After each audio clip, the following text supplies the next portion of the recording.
Bonjour à tous et bienvenue sur le plateau de Radio Césaire. Ici Yoannu. Comme toujours, nous sommes aux côtés d'Anna Tolérance. Bonjour.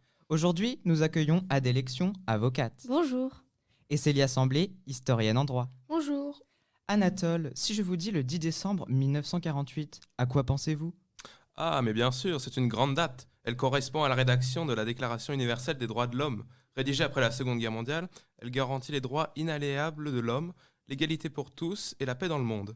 C'est un idéal commun à atteindre et à défendre par tous les peuples et toutes les nations. Alors maintenant, si je vous demande la date de rédaction de ce texte, vous me répondez ? Vous avez 2 secondes. Mais oui, c'est bien le 10 décembre 1948. Retenez bien, hein. Le 10 décembre 1948. 10 décembre 1948. Effectivement, chers auditeurs, le sujet du jour est la Déclaration universelle des droits de l'homme du 10 décembre 1948. Vous savez, ce long texte ennuyant que l'on n'a pas envie de lire. Nous allons le résumer grâce à nos invités. Si vous ne l'avez jamais lu, c'est l'occasion d'écouter. Ça vous intéresse ? Alors continuons. Adèle Lexion, pouvez-vous nous citer les libertés et les droits défendus par ce texte ? Alors, ce texte défend les libertés de circulation, d'expression, de pensée, de croyance, de conscience, d'opinion, d'information, de réunion, d'association pacifique. Il défend également les droits à la vie, à la sûreté, à la santé, à l'éducation, à l'égalité, à la nationalité, au logement, au travail, mais aussi le droit d'asile avant la persécution. Bref, tout ce qu'on chérit en France. C'est à peu près tout, je crois. Mais bien évidemment, les droits ont en contrepartie des devoirs. Oui, c'est effectivement important de le rajouter. Ce sont les libertés et droits qui nous intéressent ici. Oui, c'était bien l'objectif de ce texte. Merci beaucoup, Madame Lexion. Maintenant, chers auditeurs, si je vous demande les libertés et droits défendus par ce texte, vous devez savoir répondre.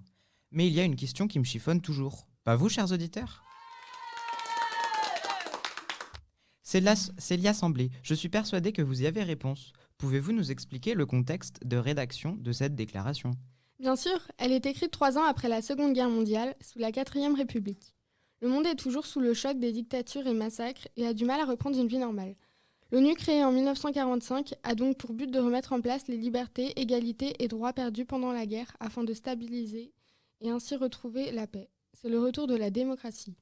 Si j'ai bien compris, la Déclaration universelle des droits de l'homme est écrite par l'ONU le 10 décembre 1948, afin de restaurer les libertés, égalités, droits et de ramener la paix après une guerre marquante et violente, c'est ça ? C'est ça, mais malheureusement ce texte n'est pas appliqué partout dans le monde.